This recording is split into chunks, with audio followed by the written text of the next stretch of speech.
India से ये खबर आ रही है कि वहाँ पर भारत के वज़ीर-ए-आज़म नरेंद्र मोदी ने 24 जून को एक ऑल पार्टीज़ कॉन्फ्रेंस बुलवाई है, जिसमें मकबूजा कश्मीर की जमातें जो हैं उनको बुलाया गया है। और ख़बरें ये हैं कि वो जो 5 अगस्त 2019 के जो इक़दामात थे उसमें एक पॉसिबिलिटी है कि वज़ीर-ए-आज़म उनको वापस करें, क्योंकि वो पॉलिटिकल प्रोसेस शुरू करना चाहते हैं भारत में, मकबूजा कश्मीर में। तो उसके लिए ये सब कुछ किया जा रहा है। ये भारतीय मीडिया ये रिपोर्ट कर रहा है। क्या इसमें हकीकत है? क्यों नरेंद्र मोदी ये करना चाह रहे हैं? और क्या जो 2 साल पहले इक़दाम किए थे उसके बाद ज़िंदगी जिस तरीके से मकबूजा कश्मीर में रुकी है और वहाँ पर जो एक इंडिजिनस मूवमेंट है, क्या उसके दबाव का नतीजा है? कोई बैनुल-अक़वामी दबाव है या क्या वो चीज़ें हो सकती हैं? और इसमें सतीश महालदार हमारे साथ, क्योंकि इनका एक बयान भी है, ये जो वहाँ पर जो हिंदू पंडित जो मकबूजा कश्मीर में हैं उनको रिप्रेजेंट भी करते हैं, उनके मामलात को बहुत बेहतर तरीके से भी जानते हैं। और इन्होंने एक बड़ा मुतालबा किया है जिसमें इन्होंने ये कहा है कि सिर्फ जो रजिस्टर्ड पॉलिटिकल पार्टीज़ हैं भारत की, मकबूजा कश्मीर की, उनके साथ इंडियन गवर्नमेंट को बात नहीं करनी चाहिए सिर्फ, बल्कि इन्होंने ये कहा है कि मीर वाइज़ उमर फ़ारूक जो एक स्पिरिचुअल लीडर हैं उनको भी आप रिहा करें और उनसे भी बातचीत करें। तो वो एक फुल थ्रॉटल जो पॉलिटिकल प्रोसेस है उसकी वो बात कर रहे हैं।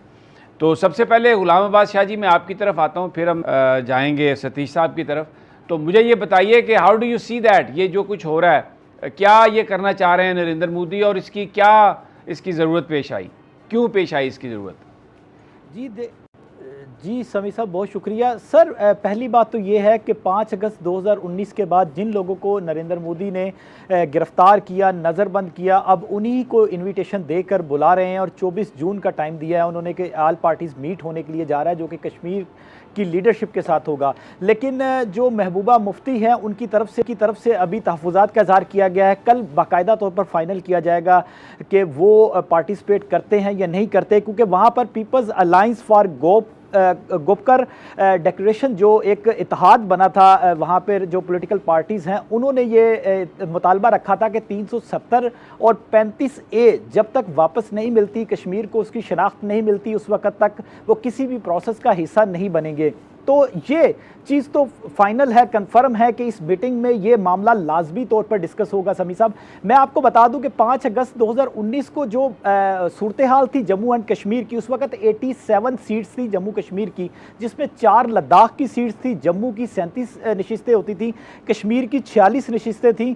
और ये जिसके बाद लद्दाख को इन्होंने तोड़ कर 2 हिस्सों में कश्मीर को तकसीम किया, तो लद्दाख को अलग यूनियन टेरेटरी बना दिया और उसके बाद 83 सीट्स रह गई। अब नरेंद्र मोदी ये चाहते हैं कि वहाँ पर इलेक्शन का प्रोसेस किसी तरीके से किया जाए और उस इलेक्शन के प्रोसेस से पहले हल्का बंदियों का मामला करे।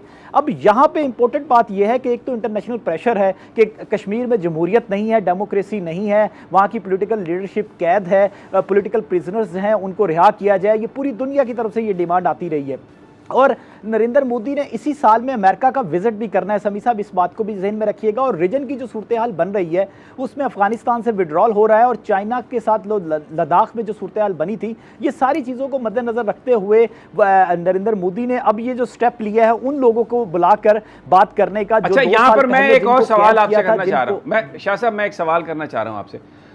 बड़ी एक हाई प्रोफाइल ब्रीफिंग हुई थी जर्नलिस्टों की यहाँ इस्लामाबाद में तकरीबन 1.5-2 माह पहले, जिसमें ये बताया गया था कि ट्रैक टू डिप्लोमेसी हो रही है। पाकिस्तान और इंडिया के जो इंटेलिजेंस के लोग हैं, सरबराहान हैं, टॉप लेवल के जो लोग हैं, उनकी आपस में मेल मुलाकात हो रही है और इस बात का इम्कान है कि जो इक़दामात उठाए भारत ने, उनमें से कोई ना कोई जो कदम है वो वापस लिया जाएगा।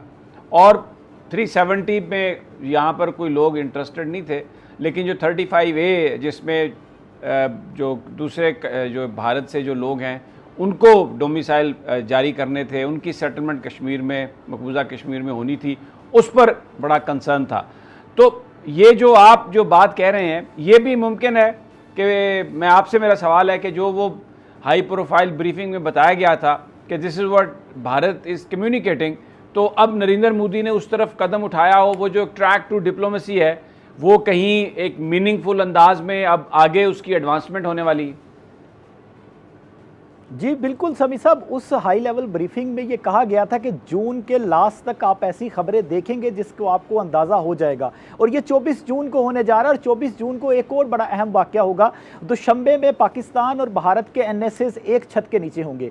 अच्छा, ये बैक चैनल डिप्लोमेसी चलती रही है, उसमें ये मामला पाकिस्तान की तरफ से क्लियर कर दिए गए थे। नरेंद्र मोदी जी के लिए ये बड़ा एक सियासी किस्म का बहुत बड़ा फैसला होगा अगर वो 370 वापस लेते हैं। लेकिन मुझे ये लगता है कि जो 35 की जो आप बात कर रहे हैं, कश्मीरी आज की जो अपडेट्स हैं, कांग्रेस जो कि भारत की अपोजिशन पार्टी है, उनके पी चिदम्बरम जो होम मिनिस्टर रह चुके हैं, उन्होंने भी वाज़े तौर पर कहा कि 370 और 35A को रिवाइज करना पड़ेगा।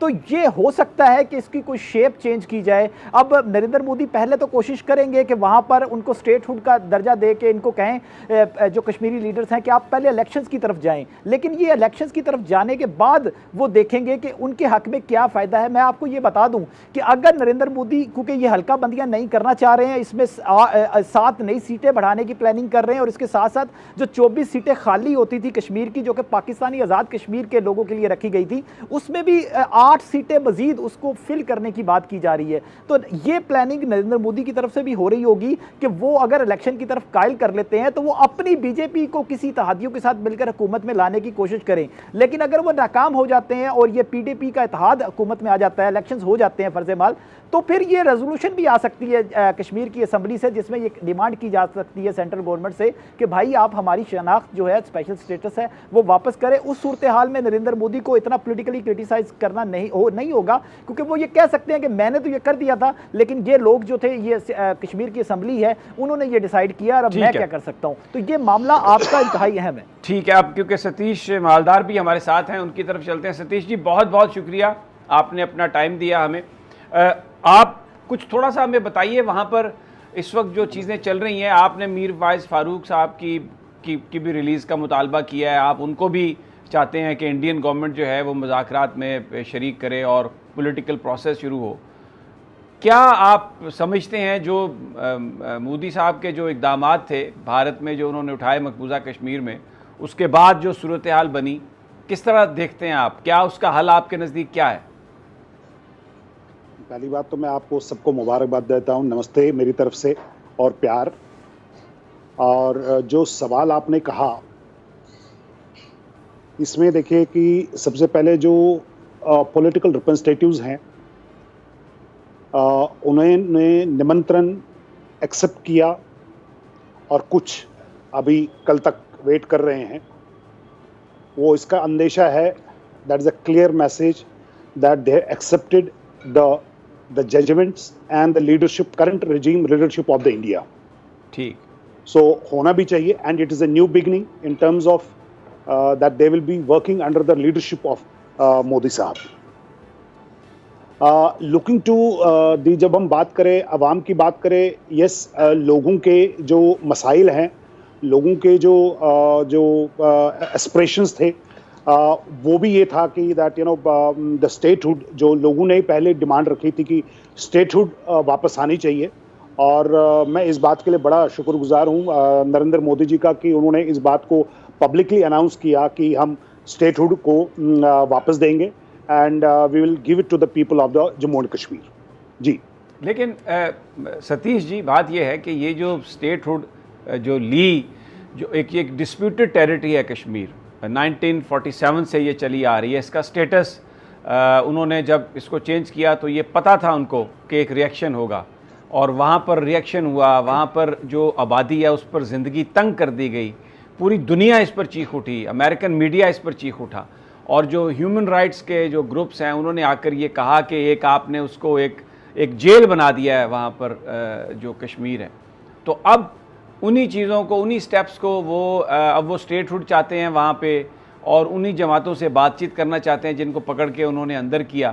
तो मेरा सवाल आपसे ये था कि ये जो पॉलिसीज़ हैं कि आपने एक काम किया, फिर उसके बाद उसको रिवर्स कर रहे हैं, फिर कल आप फिर वही करेंगे, तो ये किसी हल की तरफ तो नहीं लेके जाएगा? देखिए, सो फar जो भी हमेशा रहेगा पॉलिटिकल, इट्स लोगों के ऊपर ही रहता है। देखिए, हमने जब मीरवाइज को रिलीज करने की बात भी कही है, क्योंकि मीरवाइज साहब एक ऐसे हैं जिन्होंने हमेशा कहा है और उन्होंने इस बात का हमेशा कहा कि भाई आप नेबरिंग कंट्रीज जो है अपने पाकिस्तान के साथ भी जो कश्मीर का जो इशू है वो बाय डायलॉग इसको रिजॉल्व करे।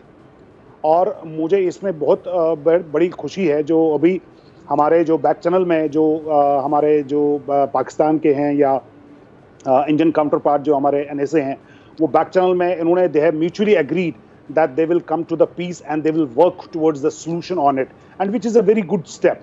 But the question is ke why now? I mean, what made them think that ke if they do it now so there will be a peace? Because ये तो demand चली आ रही है, ये तो dialogue या प्लेबिसाइड, ये तो एक ही चीज के दो नाम है ना, opinion of the people, will of the people. या आप गुफ्तगू करते हैं या फिर उसके लिए आप प्लेबिसाइड वोट करवाते हैं। This is a since the rights is concerned, what it has been promised on the floor of the House. So due to the pandemic, it got delayed. Even though the what it has been, past 1 year, if you look into that since 2020 early February onwards, they have already been looking to the aspiration. But due to the global pandemic problem, there has not been much happening on it, and people of like us in the Kashmir and Jammu and Kashmir, we were also helpless because we were not able to understand which way to do, because we are still crippling and struggling towards to overcome this pandemic issue.